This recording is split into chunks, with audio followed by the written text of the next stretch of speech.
Welcome to our channel Pharmaphilic. இன்றைக்கி நம்ம ஃபார்மாஃபிலிக் சேனலில் டிபார்ட்மெண்டல் எக்ஸாம் பற்றி தான் பார்க்க போகிறோம். அதுவும் எஸ்பெஷலி ஃபார் ஃபார்மசிஸ்ட்டுக்கு நம்ம என்ன எக்ஸாம் எழுதணும் அப்படிங்கிற டீட்டெயில்ஸ்லாம் நம்ம பார்க்க போகிறோம்.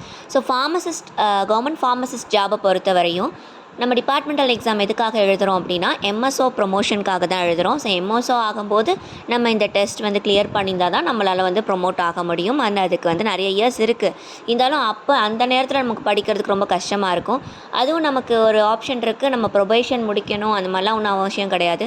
நம்ம எப்போனாலும் இந்த எக்ஸாம் எழுதி கிளியர் பண்ணி நம்ம எஸ்ஆர் புக்கில் பதிஞ்சு வச்சுக்கலாம். ஸோ அது மாதிரி நான் மை மந்த் நடந்த எக்ஸாம் எழுதியிருந்தேன் அண்ட் நான் கிளியர் பண்ணிட்டேன். அதுக்கப்புறம் நம்ம போய் எஸ்ஆர் புக்கில் பதிஞ்சுக்கிட்டோன்னா நம்ம அடுத்து எம்எஸ்ஓ ஆகிற வரையும் நம்ம கவலைப்பட வேண்டியதில்லை. ஸோ அதனால் அந்த டிபார்ட்மெண்டல் எக்ஸாம் நான் எப்படி கிளியர் பண்ணேன், எது எனக்கு ஒர்க் அவுட் ஆச்சுன்னு நான் இங்கே ஷேர் பண்ணலாம் அப்படின்னு நினைக்கிறேன். அதுவும் ஃபார்மசிஸ்ட் எக்ஸாமுக்கு நம்ம எழுத போகிற டெஸ்ட்டோட பேர் என்ன அப்படின்னு பார்த்தீங்கன்னா account test for subordinate officers 1. அதுதான் நம்ம எழுத போகிறோம். அந்த டெஸ்ட் நம்பர் நம்ம அப்ளை பண்ணும்போது இந்த டெஸ்ட் கோடு தான் நமக்கு கேட்கும். ஸோ அந்த டெஸ்ட் கோடு என்ன அப்படின்னு பார்த்தீங்கன்னா 124. நம்ம எழுதக்கூடிய எக்ஸாமோட கோட் 124. இது மட்டும் எழுதினாவே போதும், வேறு எந்த டெஸ்ட்டும் நமக்கு தேவையில்லை. நமக்கு ஒரு டெஸ்ட்டு தான். ஸோ 124 தான் எழுத போகிறோம். ஸோ இதோட சிலபஸ் பார்த்திங்கன்னா ஒரு 11 புக்ஸ் கொடுத்துருப்பாங்க.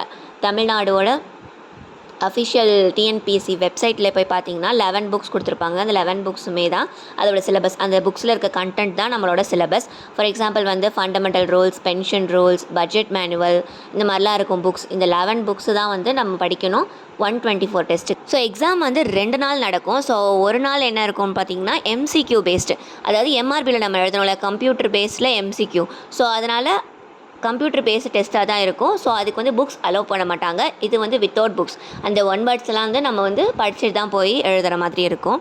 அதே மாதிரி செகண்ட் டெஸ்ட் எப்படி இருக்கும்னா வித் புக்ஸ், ஆனால் 1 hour தான் டைம். ஸோ அதுக்குள்ளே நம்ம கடகடன்னு எழுதுகிற மாதிரி இருக்கும். ஸோ ரிட்டன் எக்ஸாம்னு பார்த்தோன்னா அதில் டைம் சேவிங் தான் நமக்கு ஒரு பெரிய விஷயமா இருக்கும்.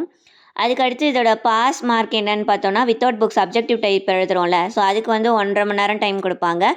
ஸோ மினிமம் பாஸ் மார்க் 27 மார்க்ஸாவது எடுத்துருக்கணும்.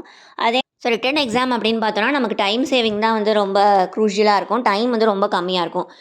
ஸோ அதுக்கு அடுத்து பார்க்குறோன்னா மார்க்ஸ் எவ்வளோ எடுக்கணும். ஸோ அப்ஜெக்டிவ் டைப்ஸை உங்களுக்கு 60 மார்க்ஸ்க்கு கொஷின்ஸ் இருக்கும்.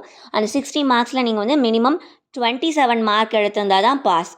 அதே மாதிரி டெஸ்கிரிப்டிவ் டைப்பில் வித் புக்ஸ் வச்சு எழுதுறதுல 40 மார்க்ஸ்க்கு கொஷின்ஸ் இருக்கும். 40 மார்க்ஸ் 1 hour தான் டைம் இருக்கும்.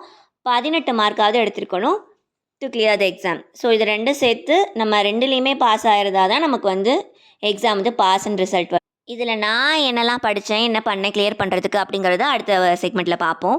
இப்போ ஃபஸ்ட்டு எம்சிக்யூ தானே ஃபஸ்ட்டு எழுதுவோம். ஸோ எம்சிக்யூ நான் என்ன ஃபாலோ பண்ணேன்னா ப்ரீவியஸ் இயர்ஸாக கேட்ட எல்லா கொஷின்ஸுமே நான் எடுத்து வச்சுக்கிட்டேன். ஸோ இப்போ பார்த்திங்கன்னா சிலபஸ் மேக்ஸிமம் 124க்கும் 152 இந்த 2 டெஸ்ட்டுக்குமே மோராலஸ் சேம் புக்ஸ் தான் கொடுத்துருக்காங்க சிலபஸில்.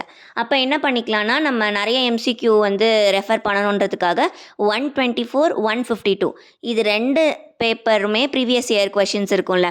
ஸோ அந்த ப்ரீவியஸ் இயர் கொஷின்ஸ் பேப்பர்ஸ் இருக்குது, அவைலபிளாக இருக்குது டிஎன்பிஎஸ்சி வெப்சைட்லேயே. அதில் நீங்கள் போய் பார்த்தீங்கனாலே இருக்கும், எம்ப்ளாயி கார்னர் கீழே இருக்கும். ஸோ அதை எடுத்து டவுன்லோட் பண்ணி வச்சுக்கிட்டு நீங்கள் என்ன பண்ணுங்கள், எல்லா எம்சிக்யூவுமே படிங்க. அது ஆன்சர்ஸோடய இருக்கும், வித் ஆன்சர்ஸோடய இருக்கும். ஸோ அதில் இருக்க எம்சிக்யூஸை படிங்க. நம்ம புக்ஸு படிக்கிறதுலாம் சாத்தியமே கிடையாது. ஏன்னா அவ்வளோ பெரிய புக்ஸு. நோட்ஸ் வேணால் நீங்கள் வாங்கி வச்சு படிக்கலாம். நானும் நினச்சேன் நோட்ஸ் வாங்கி வச்சு ஏதாவது படிக்கிறதுக்காக யூஸ் பண்ணலான்னு. பட் எனக்கு இதுவே போதுமாக இருந்தது.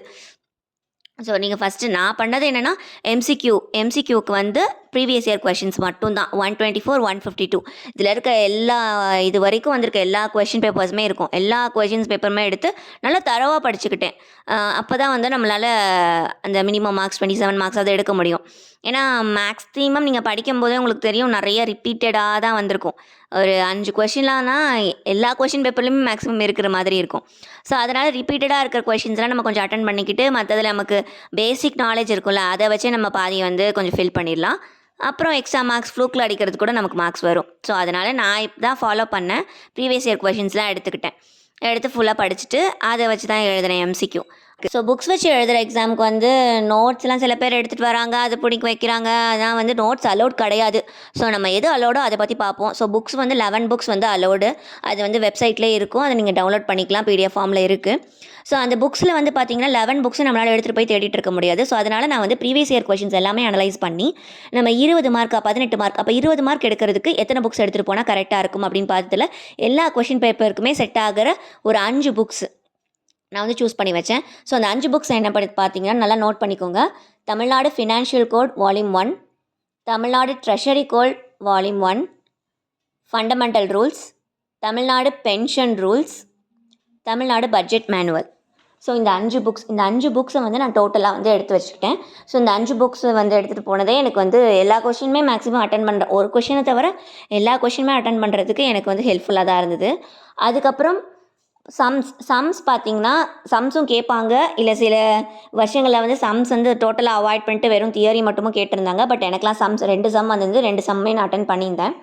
ஸோ சம் என்ன டைப் ஆஃப் சம் நான் பார்த்துட்டு போயிருந்தேன்னா எல்லா சம்லாம் பார்க்கல. நான் வந்து ஒரு 4 டைப்ஸ் ஆஃப் சம்ஸ் மட்டும் நல்லா தெளிவாக பார்த்துட்டு போயிட்டேன். இதுலேருந்து வந்தால் மட்டும் அட்டன் பண்ணுவோம் அப்படின்னு சொல்லிட்டு. ஸோ என்னென்ன டைப்னா ஜாயினிங் டைம் வச்சு ஒரு சம் வரும். அந்த sum pension rules, pension calculation. So pension ரூலில் பென்ஷன் கேல்குலேஷன் வச்சு ஒரு சம் வரும். அதே மாதிரி EL surrender calculation. EL surrender வந்து டேட்ஸ்லாம் கொடுத்து எவ்வளோ வந்து வரும் அவங்களுக்குன்னு கேல்குலேட் பண்ணி சொல்லுவாங்க.